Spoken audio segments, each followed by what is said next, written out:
Keir Starmer and his string of scandals are an inseparable pair. His dark secrets keep getting exposed, and there's no sign it will end anytime soon. How many more lies are hidden beneath his leader for the people facade? Let's explore right now. But before we begin, don't forget to like and subscribe to the channel so you won't miss any hot news. Ricky Gervais, known for his blunt and unrestrained style, has long been a thorn in the side of the political and social elite.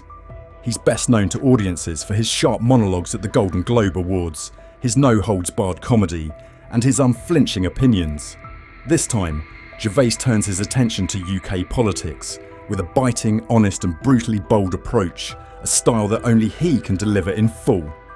In a recent commentary, Gervais openly questioned Prime Minister Keir Starmer's leadership ability, highlighting what he sees as the incompetence that's engulfing the current government, particularly in their handling of immigration issues.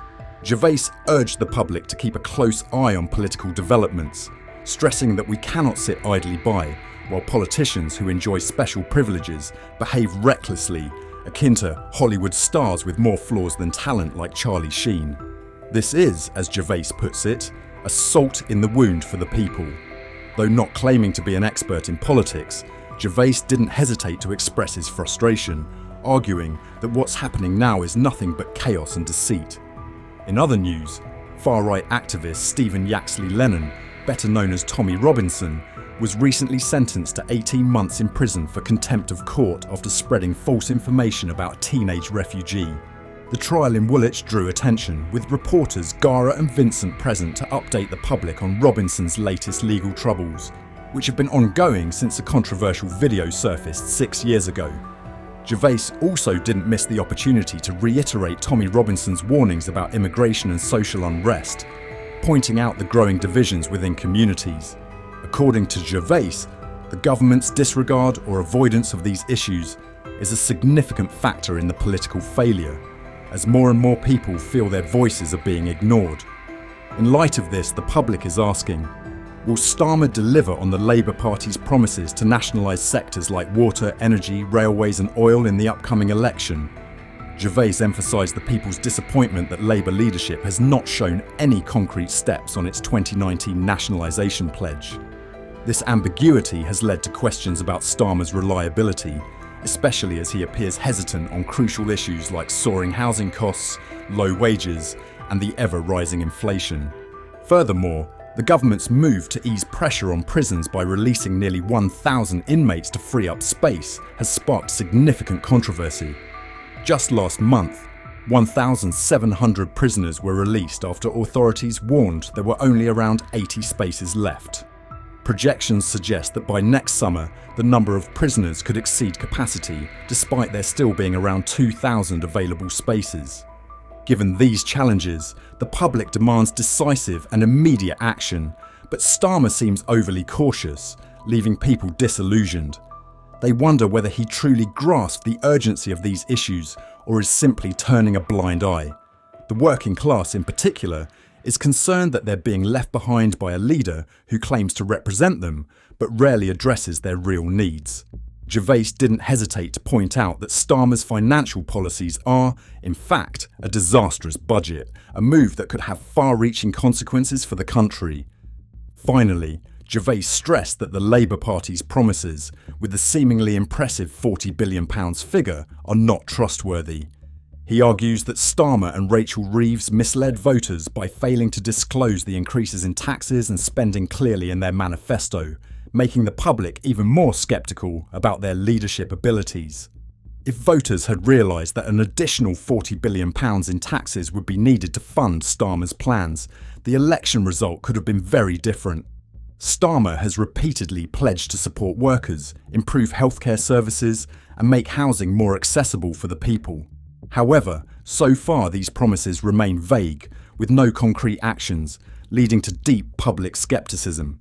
When asked for detailed solutions, Starmer often dodges or avoids giving clear answers, which only fuels voter scepticism. The Labour Party's economic strategy has long been focused on borrowing, taxation and public spending, while ignoring the private sector, which employs 27 million people. Meanwhile, the economic resources of the private sector, the very source of most of society's growth and profits, are being diverted into the public sector, which employs over 5.5 million. This has led many to worry that Starmer's priorities are not about real reform, but merely about trying to please swing voters, avoiding any drastic changes.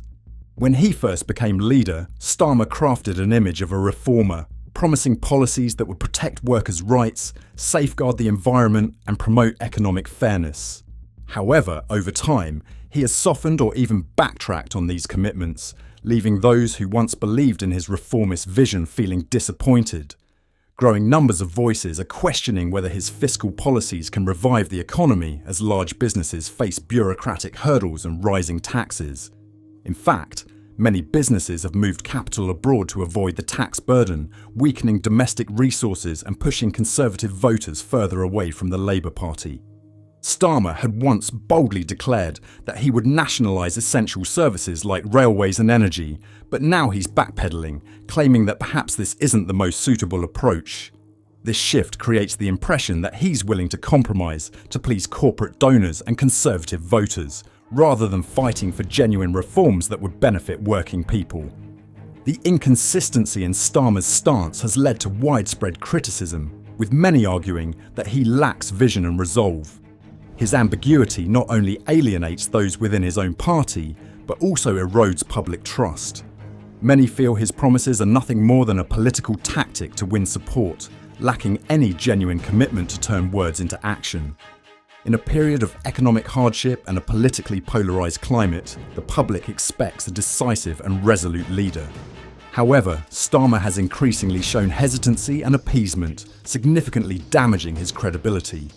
Recent polls show a decline in Labour's support, and voters are questioning whether Starmer is capable of steering the country through the crisis. The public's frustration over unresolved key issues has turned into mounting pressure for a change in leadership. Moreover, Starmer has been criticised for his indecisive approach, trying to please both the progressive wing and maintain support from Conservative voters.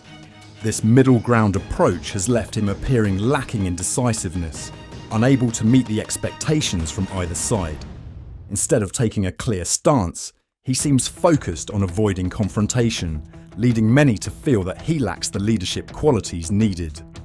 This excessive caution has turned Starmer into a politician seemingly without any clear goals, more concerned about personal safety than about committing to sustainable reforms. Even MPs within his own party have begun to doubt whether Starmer can lead Labour to victory in the upcoming election. Some argue that his cautious leadership style could cause Labour to lose its identity, missing an opportunity to attract voters who are looking for a leader who dares to speak up for them.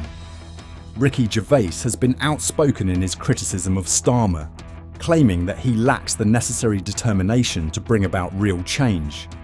From watering down initial commitments to his indecisiveness on policies affecting the working class, Gervais reflects the disappointment of many British citizens who are seeking a leader with a clear vision. For them, Starmer's middle ground and cautious attitude make him appear distant and lacking the strength that voters expect from a leader. As more voters express dissatisfaction, pressure is mounting on Starmer. It is now crucial for him to either deliver on his initial promises or risk losing the support of those who trusted him. In addition to his leadership limitations, Starmer's credibility has also been undermined by scandals during his tenure as leader of the Labour Party, particularly regarding how he handled anti-Semitism within the party. So, what's your take on Starmer? Do Gervais' criticisms reflect your own frustrations with the current political situation? Share your thoughts in the comments below.